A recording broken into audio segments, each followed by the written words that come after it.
South Caribbean Sea, July 21, 2047. Well, it's finally happened. The research institution you work for got word of a massive shark spotted off the coast of Panama. Local scientists confirmed the impossible. It's a Megalodon, and you've been sent with one mission: to study this thing up close and within. Hey, it's also your birthday, but the cake will have to wait. They've already got the specimen ready. With enough tranquilizer to take down 10 elephants, the Meg is immobile. But you're on a strict time limit. The sedation will wear off in a half an hour. All right, it's go time. The head researcher slaps you on the back. Good luck down there, and remember, don't get anywhere near that turbine. Oh right, they set that up in front of the shark to keep water flowing through its gills. Without the continuous flow, the Meg wouldn't be able to breathe. Got it. And you jump overboard. You set the timer in your watch for 25 minutes, just to be safe. The shark isn't too far under the surface. 60 feet long, weighing probably 50 tons, it's the size of a train car. She's a big girl, all right. Males wouldn't get much bigger than 40 feet. You swim closer to her, remove one of your gloves, reach out and touch her. Her skin is like sandpaper, covered in tiny teeth-like scales. They curve toward her tail fin and reduce drag as she swims. How is it going down there? Keep it quick. It's all good, Dr. Perez. I'll be done before you know it. You pull out your tablet and open the X-ray app. You hold it in front of you and run it along her body. The screen shows all the detail in her strong muscles. The red tissue needs oxygen and helps her cruise over long distances. Then there's white muscle tissue. It isn't oxygenated and is only used for sudden bursts of speed. You switch the setting to skeletal view. All the cartilage, the same flexible stuff your ears and nose are made of. It keeps the shark lightweight so she can zip through the water without expending too much precious energy. And zip she does, about 16 feet per second, twice as fast as the great white. The weight of her own body would crush her internal organs on land, since sharks have no rib cage. Let's see how old you are. You zoom in on her backbone. It's calcified, just like her jaw, making them both stronger. You do a crosscut of one of the discs in your app. The vertebrae have bands. Just like rings in trees, they tell the shark's age and growth history. You count them. 15. She's about halfway through her life. Her skull is made of a denser cartilage to protect the shark's Y-shaped brain. The snout is spongy and flexible, easily taking blows without breaking.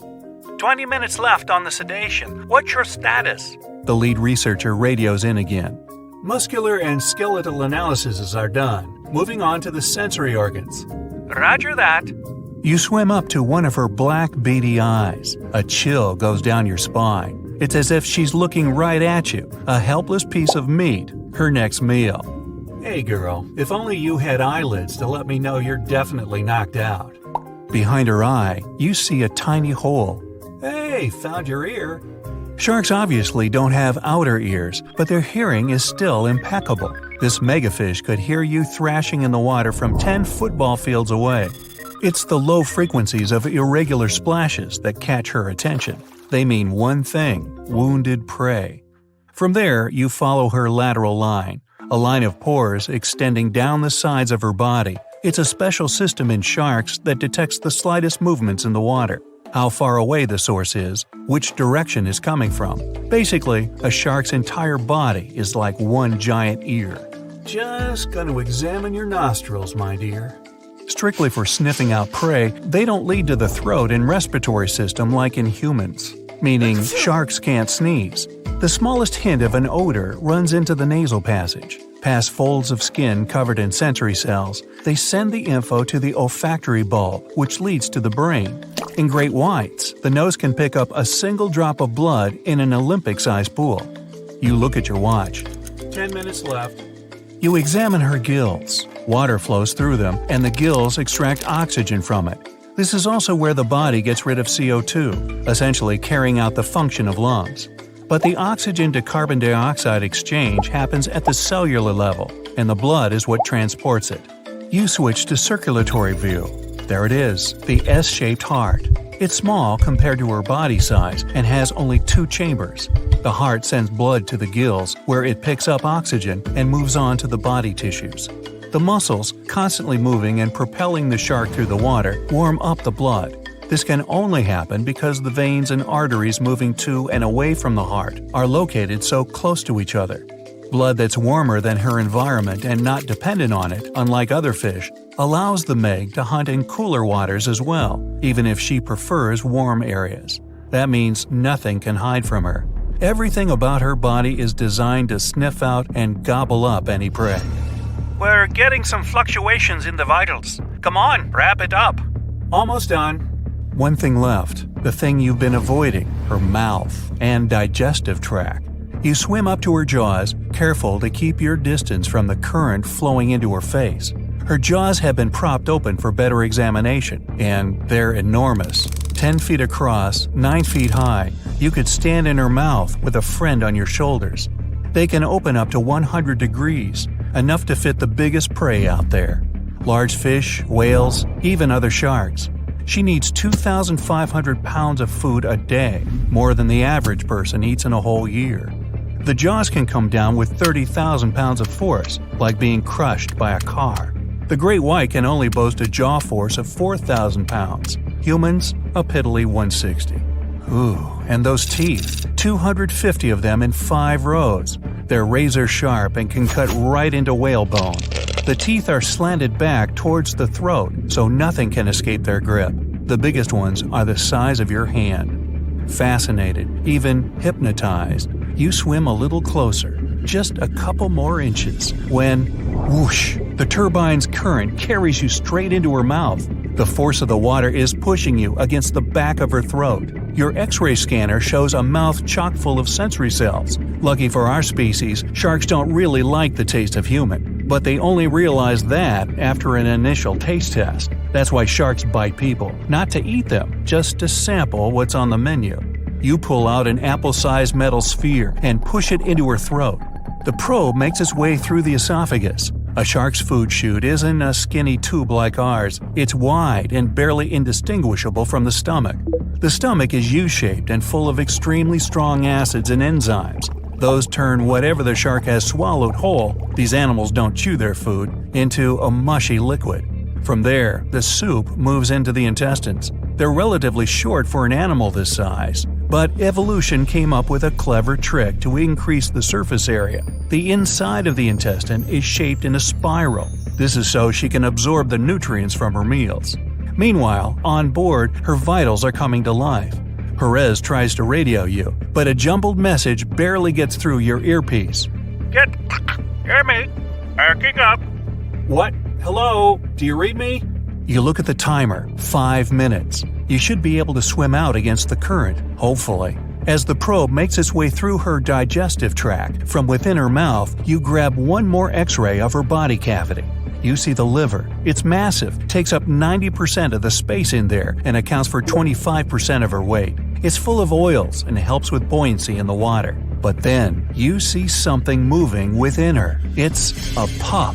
Shark babies are ready to hunt on their own as soon as they're born. This Meg pup must be 7 feet long. But this means she's not the only one. Just then, the turbine shuts off. Your timer starts beeping. Hey, I still technically have 5 minutes. Wrong. The shark starts to move. You swim out of her mouth as fast as you can and with all your might head back to the boat. She's still a little groggy, but Miss Meggie can swim. She beelines toward you just as you break the surface. The team grabs your hand, pulls you on board, and the boat speeds away. At that moment, the Meg comes leaping out of the water. She follows you for a while, but loses interest soon enough. Whew, that was too close. Happy birthday to me. Hey, time for some cake. Scientists and geologists are out there in the vast ocean, towing these trusty devices, also known as streamer cables. They drop these cables about 16 to 65 feet deep, with each stretching over 20,000 feet long.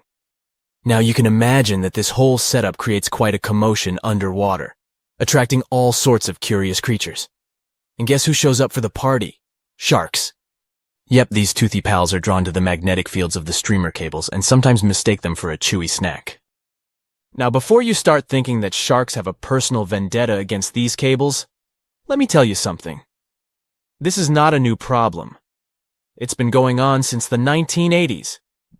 Even big players like Google have faced these underwater cable conundrums. They had to surround these internet cables with a fancy material to protect them from shark teeth. I mean, can you imagine a shark causing a delay in your internet browsing? That's one hungry predator with a serious grudge against technology. So, why exactly are sharks so keen on these cables? Well, no one knows for sure. Some scientists think it's because sharks have a thing for electromagnetic fields and get curious. Others believe they just have a thing for anything cable-shaped. It's not all sharks that cause such problems, but which of them are the troublemakers in this aquatic tale? Well, it depends on the depth of the cables. For example, when it comes to a particular depth, the bull sharks seem to be the mischief makers. These bad boys have solid gray physiques and short snouts. They're like the bullies of the underwater neighborhood, causing trouble wherever they go. Bull sharks are widely found in tropical and warm waters around the world, and they seem to have a knack for seeking out these streamer cables. Now I know what you're thinking. Did these scientists really catch a group of bull sharks and make them bite cables just for science? Nope, they're way too clever for that. Instead, they used a 3D scan of an authentic bull shark jaw to create a computer model. Talk about high tech. They simulated shark attacks on the cables, measuring the impact and compression forces. It turns out that a shark can really do a number on those cables. But here's the kicker. The strength of the cables depends on how fast the shark is swimming when it decides to take a chomp. So if you see a shark cruising by at top speed, you better watch out for those cables. But wait, we can't blame the poor sharks entirely for the fate of these underwater cables. A 2009 report points out that a lot of fish have a considerable history of nibbling on cables. It's like a buffet for these underwater creatures. Barracudas, sharks from shallow and deep waters, and even some other sneaky culprits have been identified as cable biters. They just can't resist sinking their teeth into the cable wrapping, which then lets the power conductor hang out with the seawater. It's a recipe for cable failure. Still curious about the fascinating world of cable installation?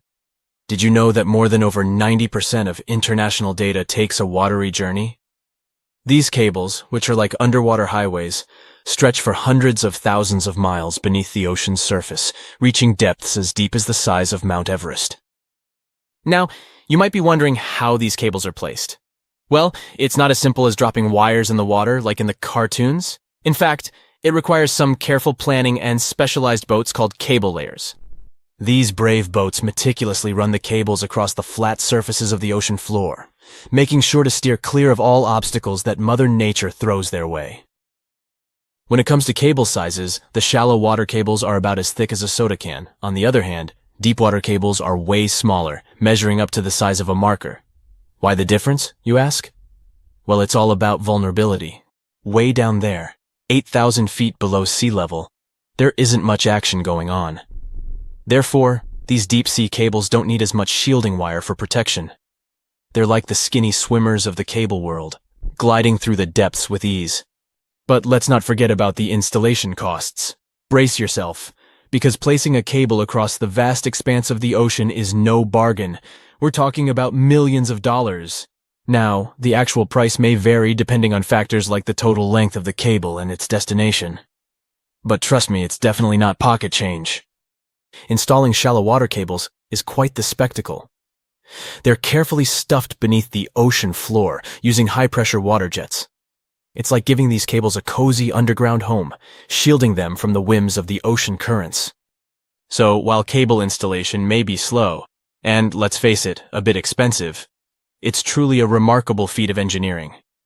The underwater world is a complex and delicate ecosystem, and the cable layers take great care to ensure that their installations don't disrupt the marine life and habitats that call the ocean home. It's a balancing act between technological progress and oceanic conservation, and they're doing a pretty good job at it. Whenever you browse the internet, remember that your cat videos and funny memes might just be zipping through those submarine cables deep beneath the waves. But burying cables safely underwater isn't actually a modern idea, you know. Hold on tight because we're going on a time-traveling adventure back to the mid-19th century. Picture this.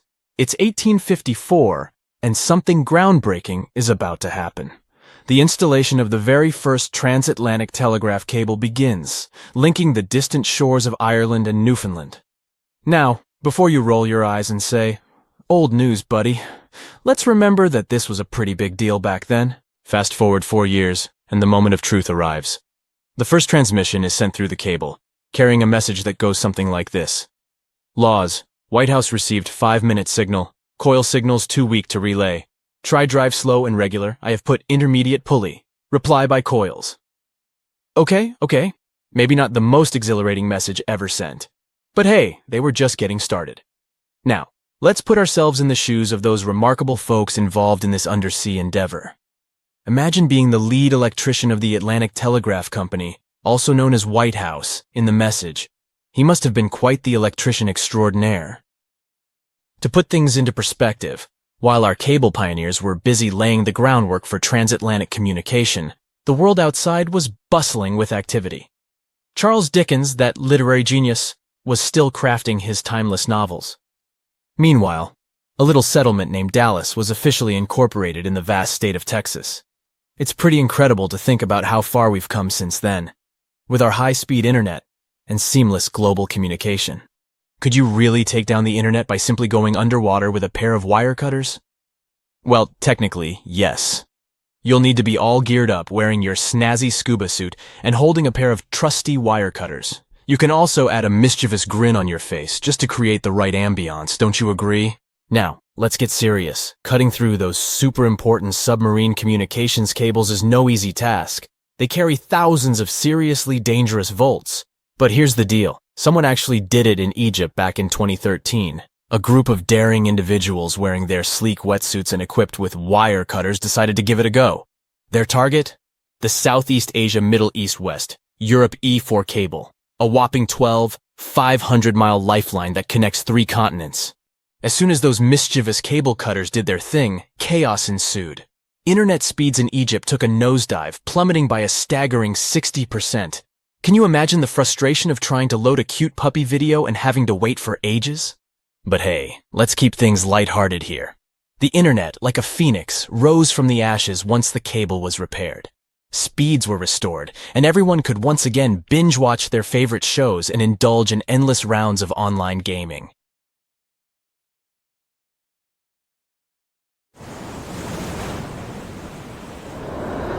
The Kraken is a colossal squid, a legendary sea monster, the biggest hunk of calamari you ever saw. And if this monster had existed, the world would have changed beyond recognition. The Kraken has powerful tentacles, solid muscles with suckers at the end. They're just impossible to escape. The Kraken can break a ship in half or just pull it down into the depths. But the worst thing about the Kraken is its size. According to old sailor stories, the Kraken reached 5,000 feet in length. That's almost 10 soccer fields. Hey, maybe the Kraken could play soccer. The Kraken legend said the monster was so giant that sailors mistook it for a small island.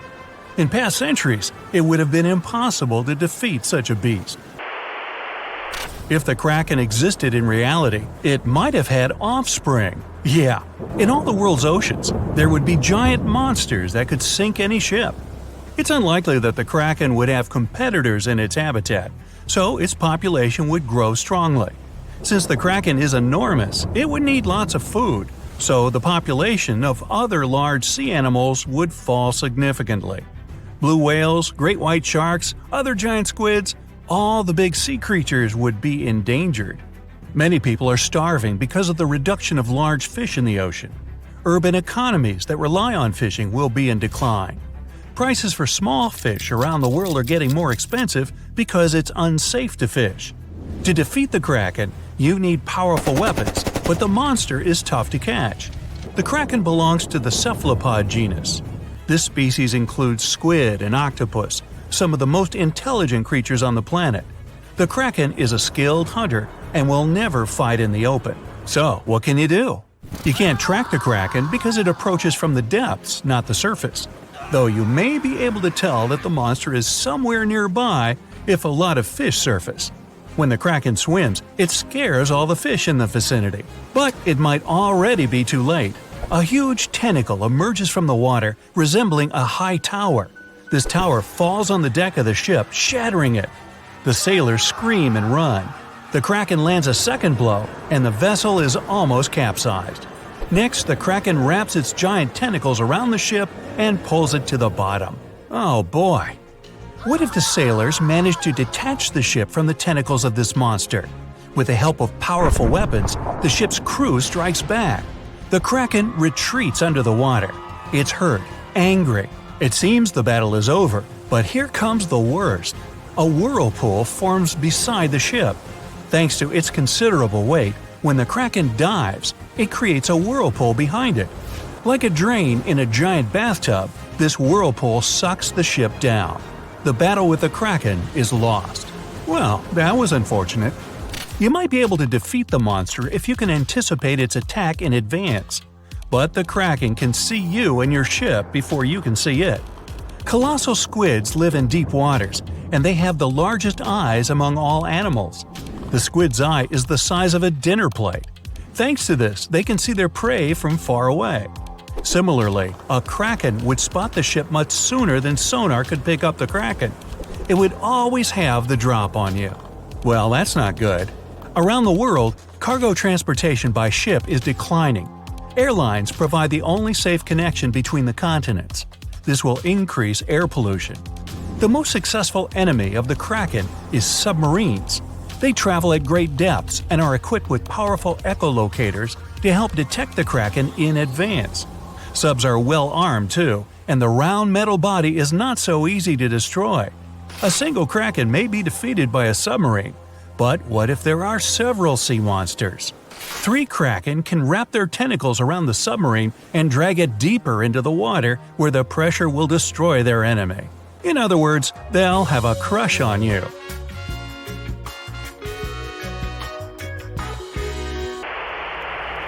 The existence of the Kraken will have dramatically changed the development of many countries. What if Christopher Columbus, on his famous journey, noticed an island that he thought was the New World? He approaches it, but tentacles emerge from the island and sink Columbus's ship. The colonization of North America is delayed, maybe until airplanes are invented, and the first crewed flight wasn't until the 20th century. There would be no Hollywood. There would be no hamburgers, no famous American music playing.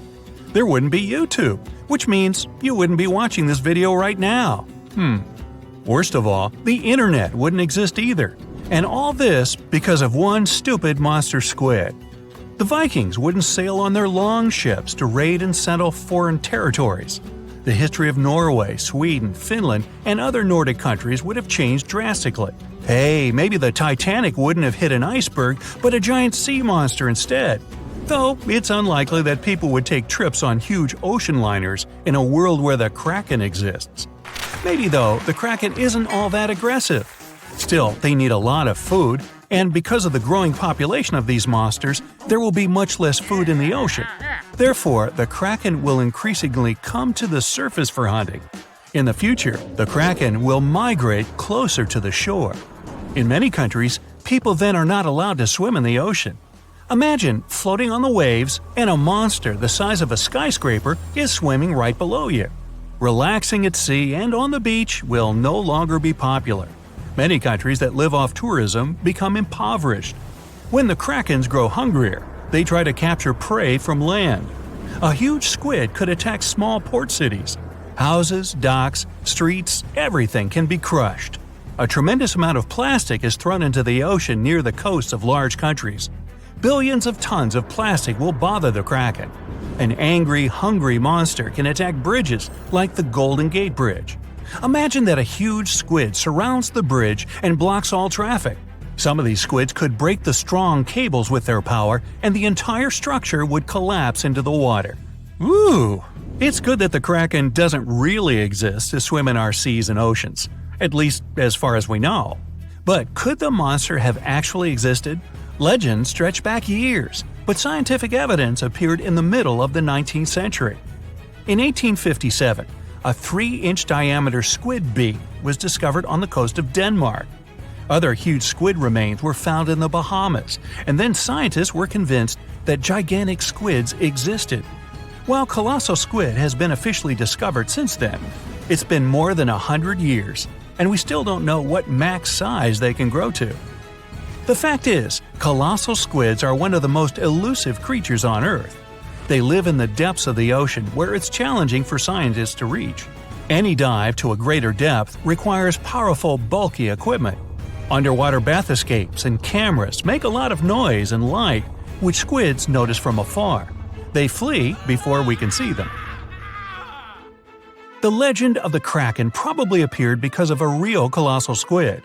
People in the past didn't know about these creatures' existence, so when they saw one for the first time, they described it as a massive, terrible monster. It's difficult to say if these huge squids were the size of a small island, because the truth is, we've only studied about 5% of the ocean. It may be that in its depths, monsters much more terrible than the Kraken swim. Like my nephew, Peter. The Loch Ness Monster is actually not from Scotland. Turns out, this real-life creature lived in the freezing waters of Antarctica about 70 million years ago. In 2019, researchers discovered fossils of a huge, prehistoric marine reptile that looked a lot like what people described as Nessie. This beast was terrifying, measuring up to 36 feet long with a massive giraffe-like neck. It also weighed around 15 tons, which is about the size of 3 elephants. Next up on our list of huge animals is a penguin. I know penguins aren't exactly what you'd call big, but scientists have just found what they think might be the biggest penguin ever, the Kumimamu fordyce. It's believed that these giant birds were hanging around New Zealand about 55 million years ago, and they were huge, weighing over 330 pounds. That's about 5 times the size of the emperor penguins, which are considered the largest penguins alive today. Now, let's move on from massive creatures to something much smaller. Meet B. manfredschmidti, a great ape that lived around 12 million years ago in what is now Germany. This creature is very special, as it's the tiniest great ape ever discovered. And when I say tiny, I really mean it. These ancient animals only weighed about 22 pounds. They were basically no bigger than a super chunky cat. If you think small creatures aren't scary, wait until you meet the electric blue tarantula.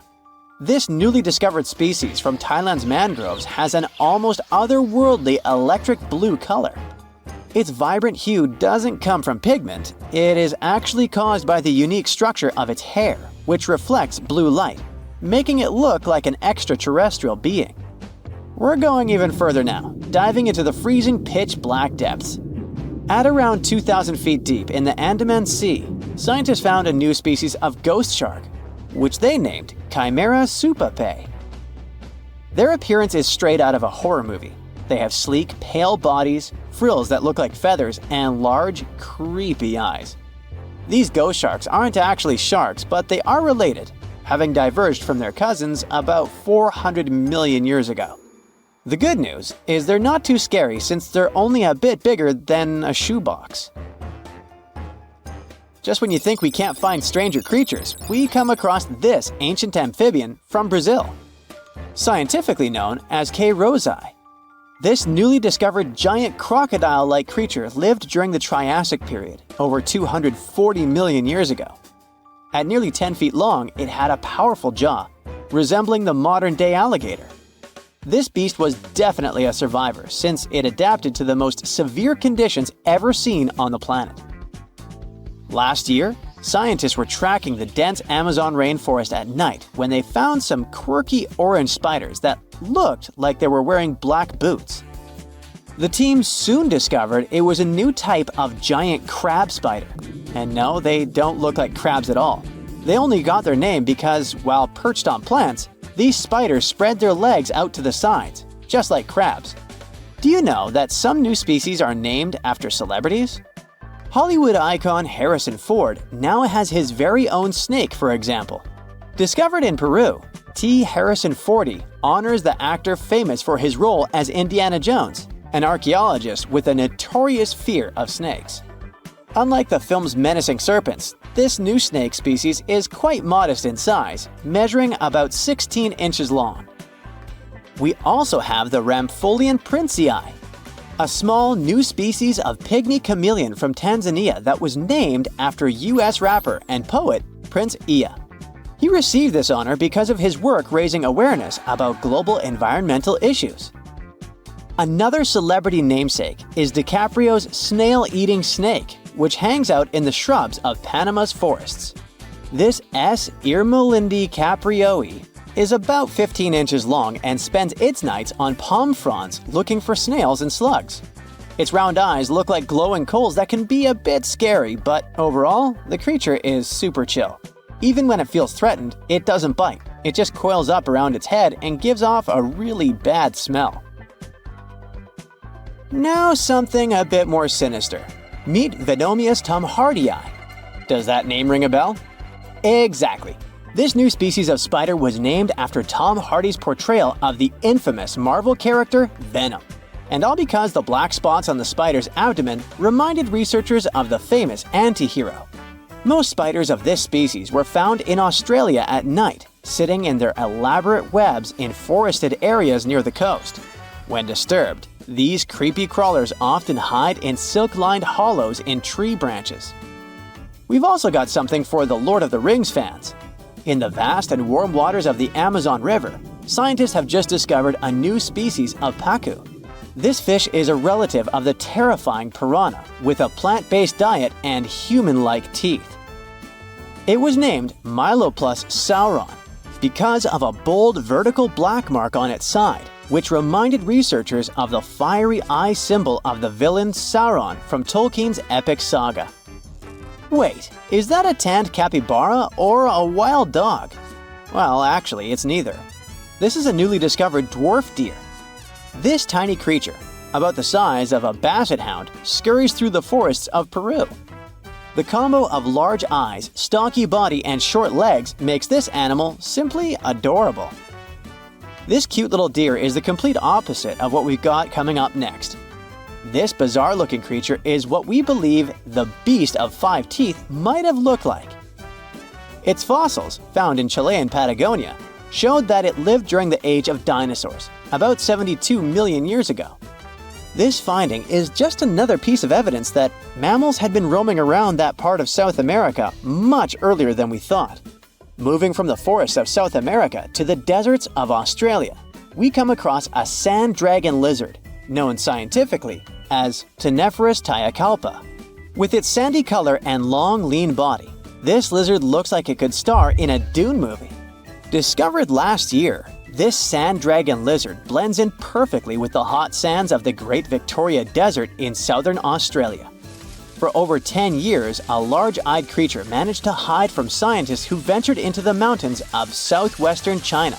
But not this time. In 2023, the group finally managed to take photos of 7 frogs that didn't match any known species. They're now known as Leishan odorous frogs, a species that grows to be about 2 inches long and has small bumps all over their grass-green bodies. Off the coast of Chile, we have recently found a seamount nearly 4 times as high as the Burj Khalifa. Underwater mountains are usually home to beautiful life forms, like sponge gardens and ancient corals. But this Chilean seamount also hid a creature known as the flying spaghetti monster. It's a rare type of squid with long noodle-like tentacles that make it look like an underwater pasta dish. Including its tentacles, this strange creature can be over 130 feet long. Recently, scientists were diving into the cold waters of the Antarctic Peninsula when they thought they had found an ordinary dragonfish swimming by. But there was something unusual about this one. It turned out that this fish had 2 darker vertical stripes along its slender body. That's when they realized they were looking at a new species, the banded dragonfish. From bizarre sea creatures to a cute one. In 2017, locals were diving near Kume Island in Japan when they found the skeleton panda sea squirt. This deep-sea oddity quickly won people over with its look because its black spots actually resemble a panda bear's eyes and ears. At least if you have a good imagination. This unusual creature filters water to catch its food, and is yet another reminder of the ocean's hidden wonders. Okay, are you ready for an epic fight between 2 prehistoric predators? Well, hang on. Look at this creature. You know it. An ancient shark about 65 feet long that used to swim through the dark waters of the world's oceans and was so terrifying it had no enemies. Well, almost. Scientists have recently discovered the remains of another ancient predatory fish off the coast of Australia, a fish that lived around the same time as Megalodon. It was small, about the size of a dolphin, but it could pose a danger to the infamous shark. How is it possible if this creature was many times smaller? Well, let's take a look. This monster is called Janjucetus, and technically it wasn't exactly a fish. It was a distant relative of the modern baleen whale. Outwardly, it may seem quite cute, similar to that baleen whale I mentioned, but you wouldn't want to meet it in the ocean. It had the massive skull of a whale, large eyes the size of tennis balls, and a short snout with an immensely powerful jaw filled with razor-sharp teeth. In other words, it was like a shark version of the baleen whale. Janjucetus lived during an ancient period called the Oligocene, which was about 33 to 23 million years ago. At that time, there was an incredible abundance of life in the world's waters. Giant penguins, small whales, sharks 2 to 3 times larger than modern ones, primitive dolphin species, and many other unusual creatures. Now imagine that in this ancient and terrifying neighborhood, a giant Megalodon met a Janjucetus. At first sight, it's not love. The Megalodon's victory is obvious, but don't rush to write the Janjucetus off. It's agile and fast. It's quite possible that it was more mobile than Megalodon, and during the fight, it would have avoided a direct attack. The Megalodon would have lost sight of such a small opponent, while the Janjucetus would have swum up to the shark's belly and opened its jaws. They're small, but there are a lot of sharp teeth. Now, these teeth were designed to rip and cut. The Janjucetus would attack the Megalodon with a small but very unpleasant bite, and the shark would have swum away after such a punch. But who knows? Maybe Megalodon would have immediately eaten Janjucetus in the first seconds of the fight. Megalodon could have won, but in terms of speed and mobility, it would have lost. So let's look at something bigger, something that could actually have competed with Megalodon. It doesn't have to be a monster living at the same time as the ancient shark. We can make our own rules. Imagine that all ancient marine creatures ended up in the same pool with Megalodon. So its next opponent is the Liopleurodon. Now initially scientists thought that this monster could grow to be 82 feet long, which is even larger than Megalodon. But more accurate studies have shown that it only reached 32 feet, which is about the size of a modern orca. The Liopleurodon lived in the waters of Western Europe around 160 to 155 million years ago and shared territory with other dangerous reptiles such as ichthyosaurs and plesiosaurs. Yes, it was smaller than them, but it had one big advantage.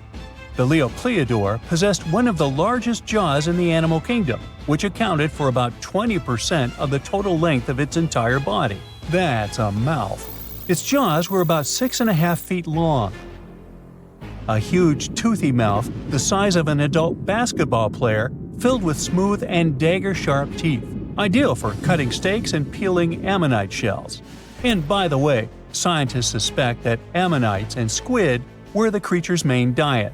This super predator was also a very fast and agile creature that ambushed and attacked its prey from below. Megalodon would have been in big trouble. The grip strength of a Liopleurodon would surely be more powerful than that of Megalodon. Besides, the Liopleurodon's size and mobility would allow it to attack the enemy from different sides. It's probably why Megalodon would have lost in that fight. The next opponent for our Megalodon is the Dunkleosteus, and to be honest, this guy has almost no chance of defeating the large ancient shark. But the Megalodon probably wouldn't have beaten it either. The Dunkleosteus was one of the earliest predators of the ocean. It lived in the late Devonian, about 382 to 358 million years ago.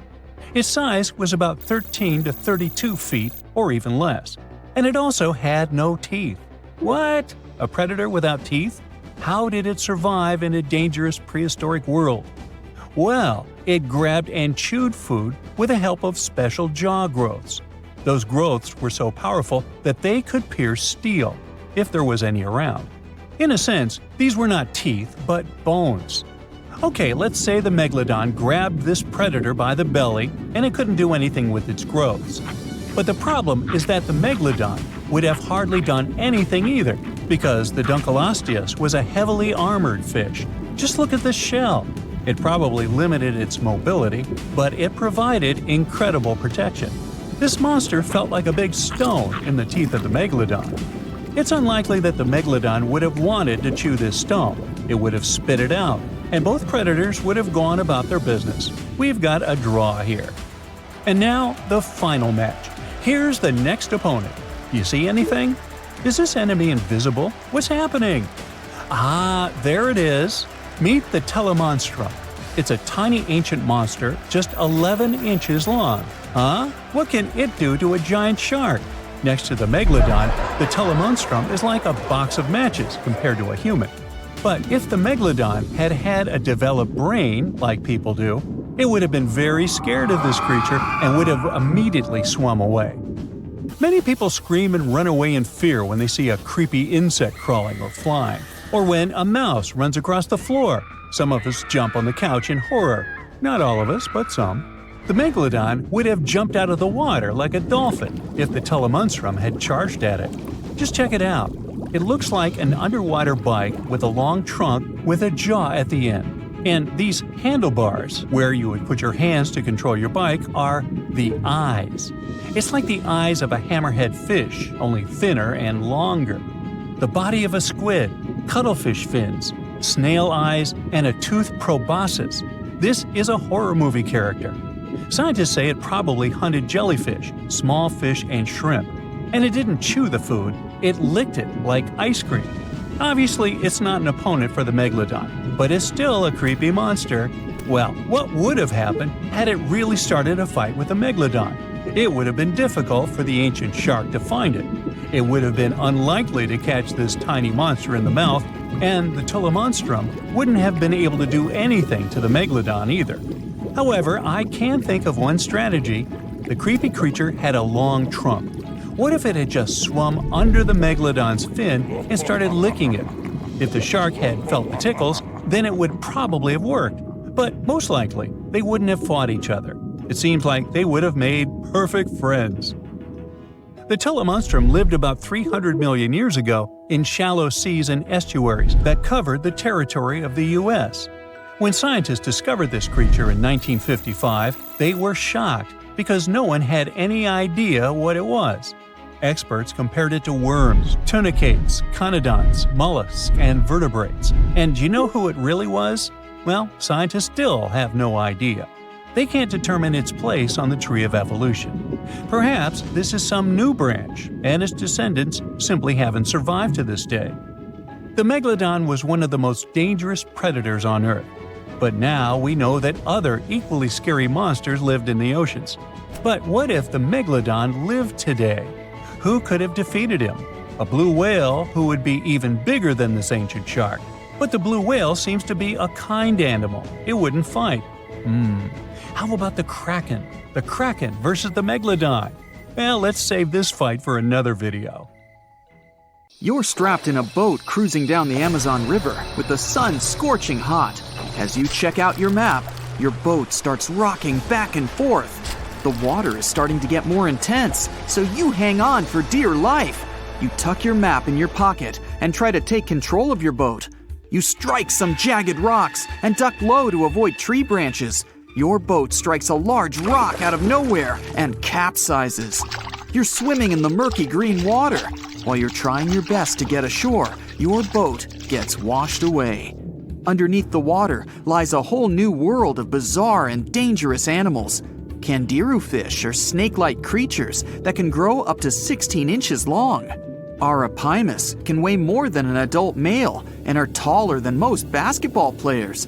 They are the biggest freshwater fish in South America. They have a hybrid gill system that forces them to pop up to the surface every 5 to 15 minutes to breathe in oxygen for their large swim bladder. You swim out of the raging water and dry yourself off. Oh no, your map is completely soaked. There's no way you can get to your destination without it. You venture into the thick rainforest, shoving the branches and leaves away.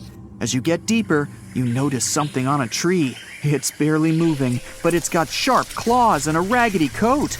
It stretches its arm to another branch and tries to pull itself up, ever so slowly.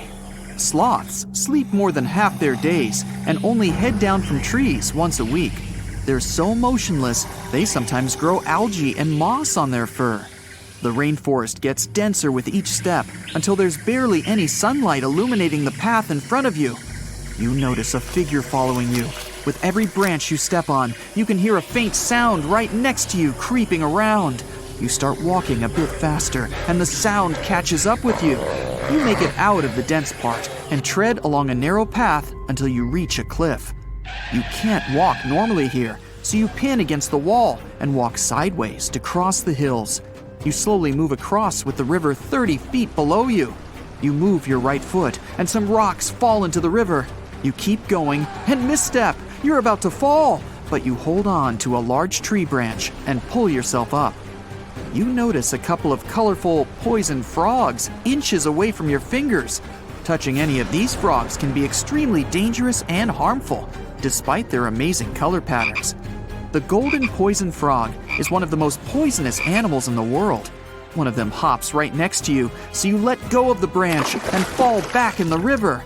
The river is washing you down until you reach a calm current. Underneath you is a swarm of piranhas swimming with their sharp teeth. The red color on their skin is unmistakable, so you swim off like an Olympic athlete. Piranhas will eat anything that gets in their way, no matter the size. You grip onto a log and climb up a small rock to catch your breath. There's a huge electric eel underneath the rock. Despite their name, they're more related to catfish than eels. They use their powerful 600 volts of electricity to defend themselves and catch food. You're stuck, unless you're like the common basilisk that can run on the water like a jet ski. These incredible lizards have special webbing on their toes and can run the distance of a basketball court. You hop on a bunch of rocks until you reach the land. You continue walking along the riverbank until you come across a moving rock. You rub your eyes and see it moving again. It's a dinosaur-looking turtle that resembles a crocodile with armor. The mata mata is a freshwater turtle that disguises itself with its surroundings to catch prey. Their heads stretch longer than their bodies. You shimmy your way past it and continue. You head back into the rainforest and find a spot to rest.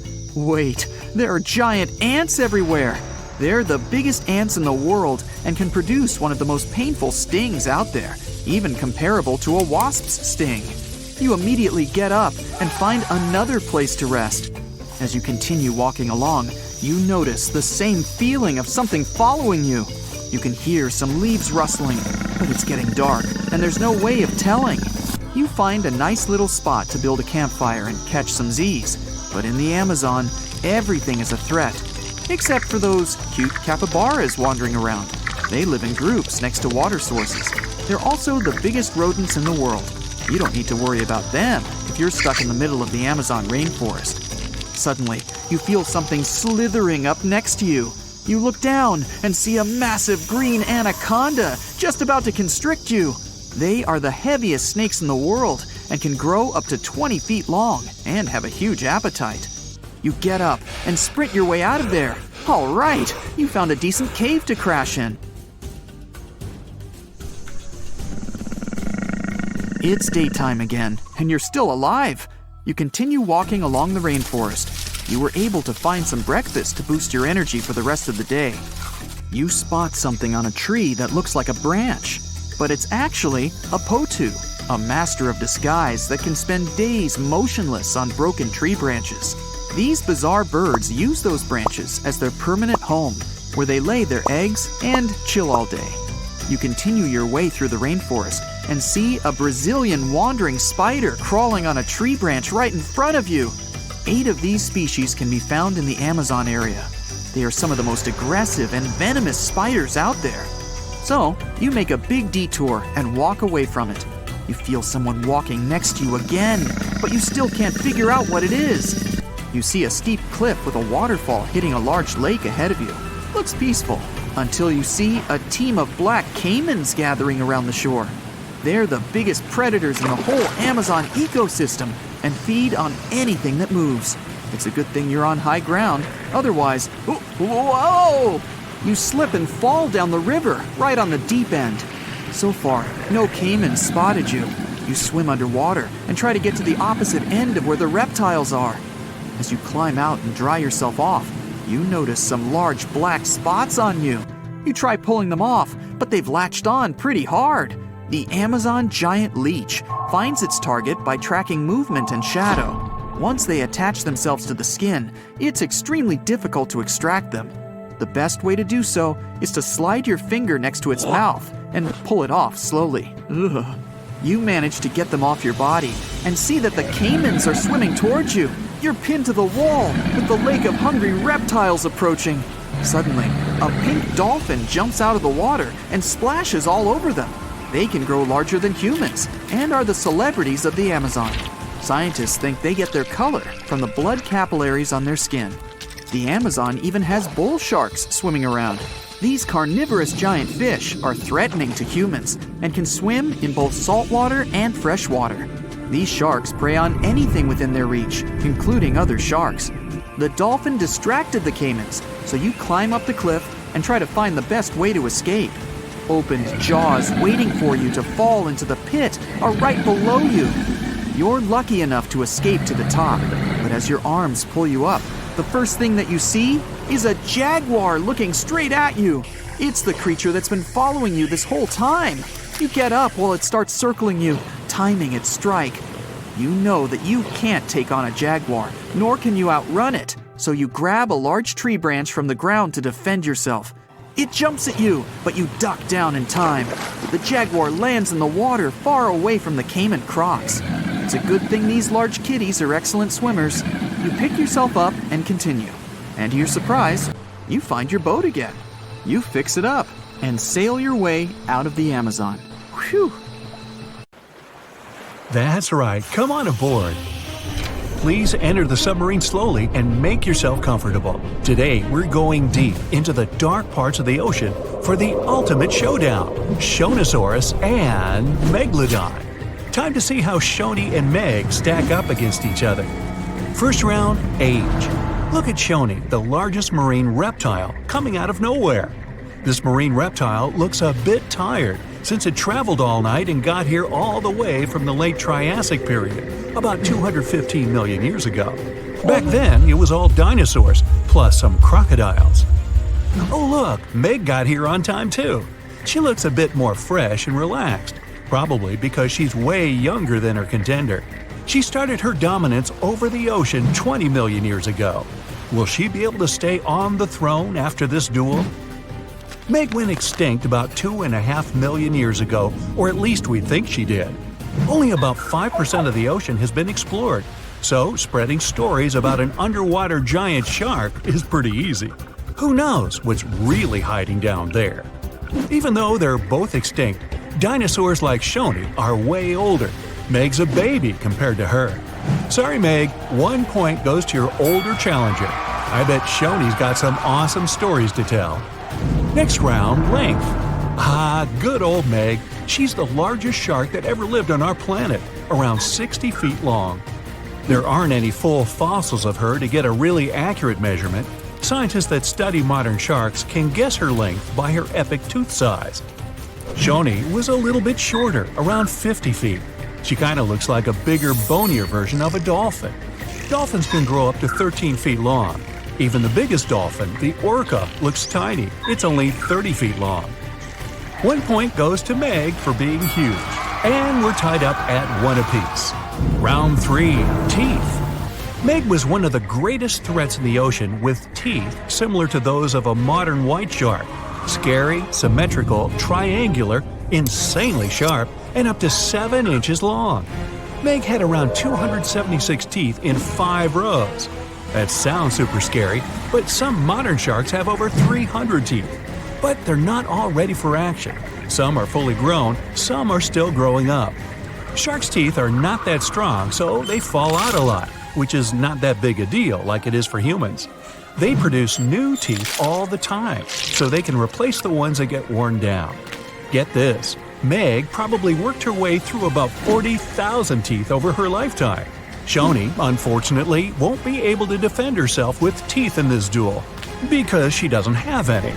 Researchers believe that younger Shonis had teeth because they needed some help getting food and fending off rivals. When they got bigger and older, they didn't need them anymore. Sorry, Shoni, this round isn't even close. Meg takes the lead 2-1. Next round, who can eat more? Scientists believe Meg ate around 2,500 pounds of food every day. Her teeth tell us she didn't exactly love the salad bar. With a mouth almost 10 feet wide, Meg had the most powerful bite of all animals on our planet. That way, she didn't have to be too picky. She could munch on bigger ocean animals like whales, giant turtles, seals, or any other marine mammal that got, too close. No wonder she weighed about 140,000 pounds. Because of her lack of teeth, Shoni preferred animals with softer bodies, like smaller fish, squids, that sort of stuff. We don't really know how much she ate every day, but with an approximate weight of around 60,000 pounds, she's heavier than 2 sperm whales or 3 elephants, but still peanuts compared to the mighty Meg. Good for you, Shoni. Keep up the good work with all that soft food. But unfortunately, Meg's eating up the points in this competition, 3-1. You don't really want to mess with someone who can eat a whole whale for breakfast. Round 5. Looks. Scientists have reconstructed Meg to look like a bigger, just a little more dangerous version of a white shark. They were so similar that lots of people thought the white shark was Meg's great-great-great-grandkid. But the truth is that they're not related at all. Meg was the last member of a completely different lineage of sharks. She had a shorter nose and a flatter jaw that almost looked like it got squished somehow. Like the blue shark, she had really long pectoral fins to support her size and weight. Shoni looks like a tubby, bit quirky, and way bigger version of a dolphin. She has 4 flippers and a longer skull. And what's interesting is that she doesn't have a dorsal or sail fin. Shoni can't do any of those cool tricks and maneuvers that dolphins do. That part also probably doesn't help when she meets another hungry dinosaur. She can't dodge out of the way so easily. Still, Shoni's big enough not to have to worry about that kind of stuff. Step aside, Meg. Stop hogging the spotlight. We want to see more of this cute, funny dolphin-like creature. 1 point for Shoni. She's catching up 3-2. Round 6. Who has a cooler name? Shonisaurus means lizard from the Shoshone Mountains. Why? Because it's a lizard from the you get the picture. Cool name, huh? Megalodon, on the other hand, means large tooth. Yeah. Sorry, Meg, it's 1 point for Griffith. Wait a minute, wrong video. We're all tied up at 3-3. Round 7. Who traveled more? Just like modern sharks, Meg's skeleton isn't made of bone, it's made out of cartilage. That's the stuff your ear and nose are made out of. So, no matter how much you look for them, you're never going to find any of Meg's bones. Her only fossils are actually teeth, since they're made of dentin. In her 18 million years of existence, Meg traveled a lot. Her teeth have been found all over the globe. She even went on vacation to tropical and subtropical waters. But the one place she never went was to Antarctica. Shoni was a wanderer too. Her fossils were first found near Las Vegas. No, it's not what you think. She really wasn't all about the parties and shows. Vegas was all underwater back then. She too took long trips along the coast, visited different countries, enjoyed fancy seafood buffets all over the world. Pretty good life overall. Let's give Meg this one for making it to almost every continent. She leads 4-3. Round 8. Who was more popular? Seeing Shoni swim by could easily scare away other sea creatures. She's pretty big after all. But pretty soon, they'd see that this reptile wasn't that dangerous. Okay, squid, small fish, they weren't big fans. But medium-sized water creatures soon figured out they were too big for her, so they could be friends. Except for, the Kraken, a colossal squid and legendary sea monster with extremely powerful tentacles. The story goes that the Kraken had something to do with the disappearance of some members of Shoney's family. So let's just say they're not exactly BFFs. Meg, introvert, loner. She comes to the party and stays in the corner, not talking to anyone. And there weren't exactly a lot of animals lining up to ask her to dance. It'd probably be their last. When you're that high up in the food chain, you're never going to be too popular. Shoney makes a comeback with the popularity round, and it's all tied up at 4. Well, that means both of our contestants are going to share the… Wait, Meg looks furious. You can see her gritting her teeth, getting ready to finish this contest once and for all. Shoney smiles peacefully. She's not used to big animals going after her, so she doesn't think Meg would actually do anything crazy, as long as the submarine doesn't get too close. Okay, wait, Shoney's swimming towards Meg. They're gonna go at it. No, Shoney's telling Meg she can have the prize. Wow, crisis averted. Meg does not like to lose. Shoney, you certainly deserve the Pacifist of the Pacific trophy. Uh-oh, Meg doesn't look too happy about that. Better strap in, guys. Here we go. You travel along the coast of the North Atlantic. In your Jeep, you're driving through the jungles and plains, taking amazing pictures of wildlife for your blog.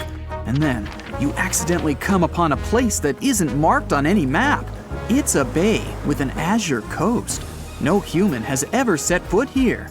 You've discovered a huge footprint of an unknown creature on the sandy beach. The size of the print is more than half of your vehicle. Suddenly, out of the tropical forest that borders with the beach, you hear a deafening roar. Palm trees crack and break as an unknown monster comes out of the jungle. To understand what it is, let's go back to the past. Hundreds of millions of years ago, shortly before the huge meteorite hit the Earth, a group of tyrannosaurs migrated to the coast of the North Atlantic. There, they got to a huge bay facing the ocean. For a long time, thanks to the natural protection of this place, they were safe from all natural disasters that had been occurring to the Earth at that time. The fall of a meteorite, the Ice Age, and earthquakes didn't bother the T-Rexes much. But they weren't the only monsters in this place. A group of Megalodons swam to the bay for safety too. The most ferocious creatures of the oceans and of land were forced to live in one place. For millions of years, these monsters cooked in a huge cauldron called evolution. As a result, a new creature of destructive power appeared. The new hybrid beast has the very best of two ancient titans. Tyrannosaurus Rex, with a length of 40 feet and weighing about 9 tons. It's roughly the size of a school bus. The king of dinosaurs had thick and strong neck muscles that could hold a large skull, and jaws filled with 60 sharp teeth. And the thick tail of the T-Rex helped to balance the body. The bite force of the giant dino reached 12,800 pounds, which is as if an adult elephant sat on you. Strong enough, but it's nothing compared to the strength and size of the Megalodon. The shark reached 50 feet in length, slightly less than a subway car, and weighed 75 tons, which is more than a tank. This is almost 8 times heavier than a T-Rex. The Megalodon's jaws were filled with 300 sharp teeth, each the size of an adult human palm. And the bite force of a Megalodon is 6 times stronger than the T-Rex's. And here, these two beasts become one, inheriting strong Megalodon jaws, 360 teeth, and a massive Tyrannosaurus skull. The hybrid monster moves on 2 legs, but has fins on its back and the tip of its tail, as well as webbed toes. Its length from the tail to the skull is 70 feet, and its weight is about 90 tons. This is the largest creature in the entire history of the planet. After a blue whale, of course. Since it survived all natural disasters and had no competitors in the food chain, it's been able to live to this day. And here you see the Megalodon Rex, or Tyrannolodon, however you want. Its roar deafens you. The monster is coming at you. Every step feels like a little earthquake. You press the gas pedal, but the car doesn't go. The wheels are stuck in the sand. There's no choice. You leave the car and take an inflatable boat with a small motor from the trunk. At this moment, the Pteranodon grabs the Jeep with its jaws and crushes it like a cardboard box. The pressure, comparable to the weight of 6 adult elephants, is now being applied to your Jeep. The monster chews it like so much chewing gum. You can hear its sharp teeth cutting through the metal and rubber on the wheels, and then the dinosaur spits the car out. Meanwhile, you run to the water, start the engine, and sail away on the boat as far as possible. The dinosaur runs after you and jumps into the ocean. It swims like a shark. You can see a fin sticking out of the water, the size of a small sailing boat. Fortunately, the monster isn't able to catch up with you. The Megalodon's speed is about 10 miles per hour, but now it slows down almost twice as much because it has massive hind legs. The webbing on the legs helps to swim, but it's still a big weight. The physical form of the dinosaur doesn't allow it to accelerate too much. 8 miles per hour is its maximum. The fin is moving further and further away from you, but at this moment, the engine starts to rattle. Oh no! You remember you didn't fill the tank with fuel! This means that in a couple of minutes, you will be left alone with a huge predator. It won't see you since you've sailed far away, but the shark part of our monster has a great sense of smell in the water. You won't be able to escape its nose. You turn the boat and head for the shore. In the distance, the triangular fin is swimming around. You give it a wide berth to avoid being caught by Pteranodon. But you don't have enough gas. The engine shuts off. You start rowing with an oar, but now you're moving too slow. The monster is inevitably catching up with you. A huge dinosaur emerges from the water and falls back, creating a huge wave. It throws you to the shore along with the boat. The monster comes out of the water and runs after you. You have a chance to save yourself because the speed of the Pteranodon is about 10 miles per hour, which is slightly slower than the speed of the T-Rex. You run and easily find a shelter. But you realize in time, this is a bad tactic, since the T-Rex part of the monster has well-developed smell receptors. It can sniff you out as well as a domestic cat. You just need to run as far as possible from this beast. You can hear the deafening roar of the Megalodon Rex behind you. Trees are breaking, the ground is shaking, but then it's suddenly all quiet. The Pteranodon's heart does hard work when it pumps blood through the huge dinosaur's body. When it runs, the heart works even more intensively. Because of this load, the dinosaur has little endurance. It quickly runs out of energy. Perhaps it's sitting on the ground right now and catching its breath. Tired, you also stop. You can't hear the dinosaur's footsteps. The T-Rex couldn't hunt small dinosaurs, as they easily ran away from it, and its approach was heard from afar. Only big plant-eating dinosaurs, as slow as itself, could become its dinner. It's the 21st century now, and the dinosaurs are extinct. So what does this monster eat?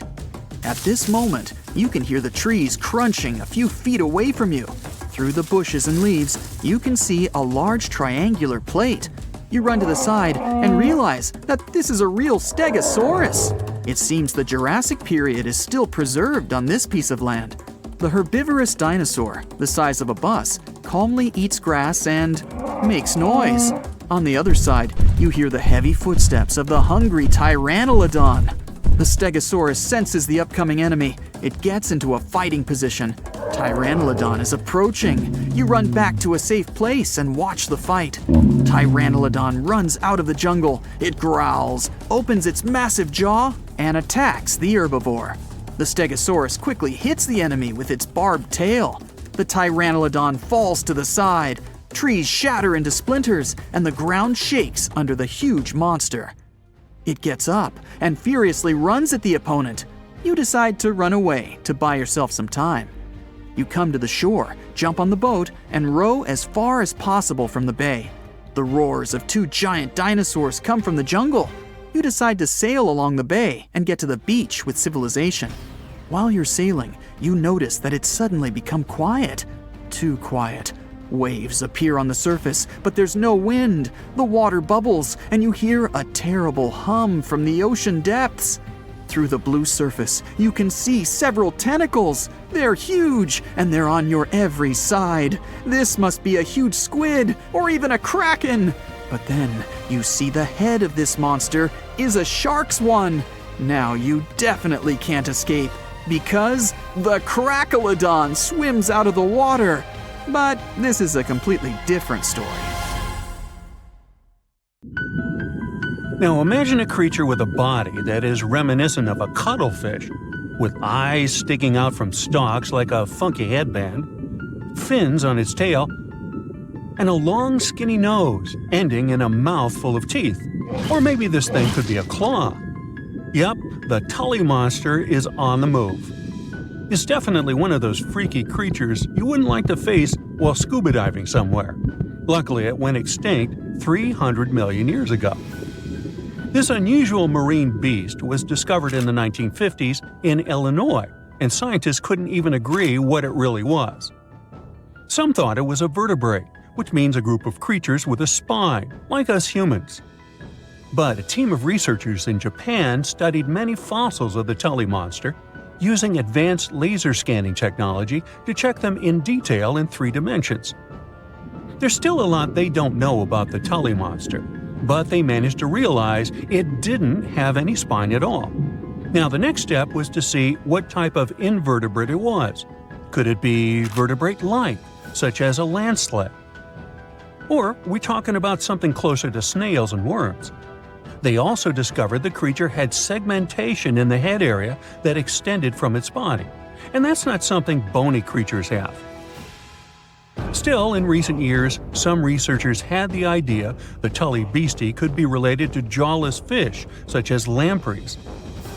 These fellows belong to the most ancient group of vertebrates, and are not pleasant to see either. In the case of lampreys, we're not talking about extinct animals. They're still out there somewhere, wandering the ocean and scaring other animals, or you, if you see it in the northern and western parts of the Atlantic Ocean where they live. And they've been here really long, even before the dinosaurs. A long time ago, long before humans or I even existed, there were eurypterids, weird creatures from a group we call arthropods, which includes spiders, insects, and crabs. But eurypterids were unlike anything you've ever seen before. They had a body shape similar to horseshoe crabs, with many segments that made up their body. Instead of legs, they had special appendages at the front that acted like oars. Some even call them giant scorpions, but most eurypterids were actually quite small, except for this special one, which was truly enormous. It could grow to a staggering length of about 8 feet. Wow! The next time you see a crab scuttling along the beach or a spider swimming its web, remember, we're lucky we only got mild versions of their ancient relatives, which, by the way, disappeared hundreds of millions of years ago. Whew. Now, some eurypterids were pretty fierce and fast predators. They would swiftly swim after their prey, chasing them down in the water. Others were more like scavengers, living on the bottom and feeding on whatever they could find along the way. They had a taste for the leftovers, like some sort of cleanup crew of the ancient oceans.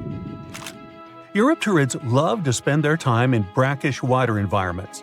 It's water with more salinity than fresh water, but still less than seawater. Now imagine you're just floating around and all of a sudden you see this guy.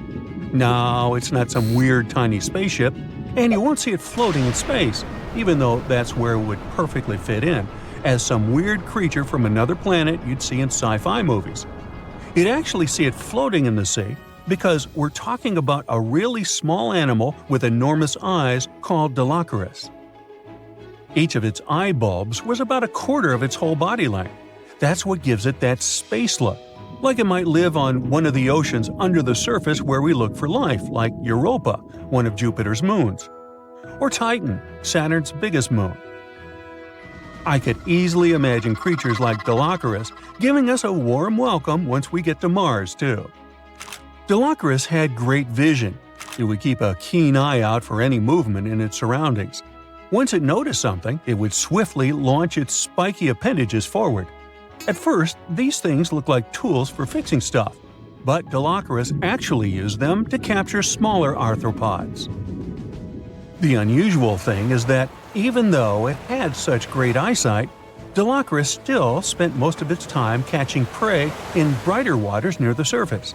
And yet, scientists found its fossils in the rock layers that are more often associated with darker environments, where animals such as deep-sea crinoids and vampire squids reside today. It's confusing.